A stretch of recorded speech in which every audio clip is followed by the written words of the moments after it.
about a year ago.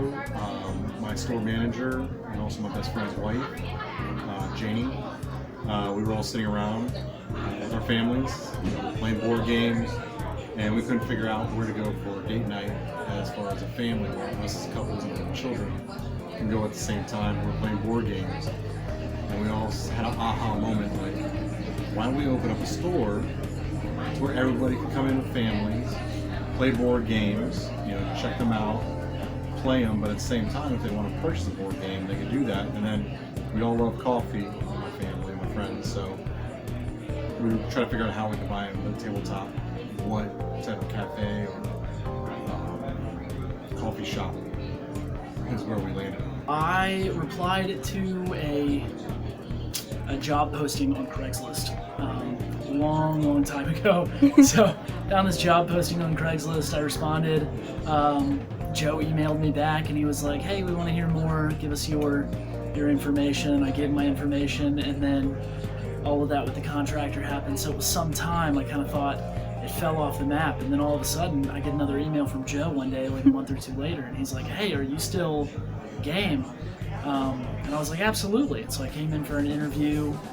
I got hired a few days later, and then we just started bouncing ideas off each other about how the cafe was going to look and work. We want to include everybody that's tabletop. Anything you play on a tabletop, from board gamers to TCG like Magic, Pokemon, D&D, Pathfinder. You got miniatures, set up maps. So it evolved as far as how do we include everybody, and that's when we came to the conclusion of a big enough space, like we have here, about 3,000 square feet, and then also just supply good beverages that everybody wants, like smoothies, coffee, real soft drinks. We went by our favorites, of course, going by top 100, thrift store shopping, Goodwill shopping, donations. We had a lot of people that really, on our Facebook, when we started the idea, letting everybody know that we have this space, we're building it out. So a lot of people are craving that too here in the Mandarin area. There's not a lot of family entertainment on this side of town. So there's a lot of people that were very excited. They donated games to us that they have in their household. They just weren't playing anymore. So we really enjoyed it. Someone else would play it, they liked the concept. So it was a combination of a lot of aspects of where we pulled the games from. And it's going to continue to grow. So. Cool. And did you have any input on like what games went up there or anything, or? Pretty much just my favorites. I just kind of gave them a list, and then when they went out and ordered everything and bought everything, that was on the list. Cool. All the scope of games that's out there is enormous compared to the list that I gave them. So yeah, there's tons of randomness. And I take it you guys are avid tabletop gamers yourselves. Cool. Absolutely. Yeah. How did you guys get into tabletop gaming? I've been a nerd since my first day out of the womb. I took up Pokemon the minute it came over from Japan, and ever since I've just been getting into all that kind of stuff, TCG especially. And then my wife's family is very big into board games, like good board games, not even just the classics, but all manner of board games. And so some of the board games that I've played with them have become my favorites. Very complicated, random board games, all now out on the shelf. Cool. Myself, when I was growing up, my parents had family game night normally on the weekends. I'm from up north, so a lot of that took place during the winter when we were snowed in.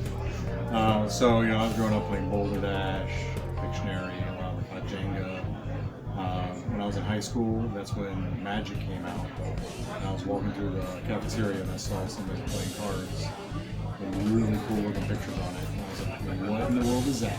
And then I was hooked after that. And then when I went in the military, I get bored playing dominoes and gin rummy and spades. So a lot of times, a lot of guys get together, play Magic, Yu-Gi-Oh, those type of games. And also, because you always evolve and change, and you have a deck with you at the times. Mm-hmm. And it just evolved with my family. My kids, we had a family game night, we played board games. It's a really good way to just unplug nowadays. Technology, video games. I grew up with video games too. I had a PlayStation and everything else, but it was always more interaction. It was a better connection with people that I enjoy in life. play sit down, play board game, and just interaction. So. Absolutely. Oh, we're going to be open 7 days a week. Cafe is going to be open from 6 a.m. to 8 p.m. And then the rest of the shop is going to be open until 10 p.m. So we will have tables available until 10 p.m. We'll still be serving smoothies, sodas, all that kind of stuff. We'll probably just be shutting down the coffee bar.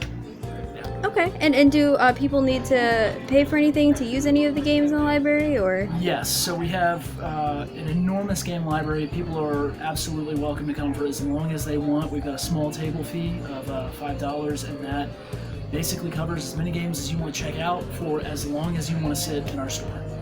We also have monthly and then yearly. The monthly will offer more loyalty programs on the cafe. When you reach a certain amount of handcrafted drinks, you get one free. That's about $24.99 plus unlimited games from the game library.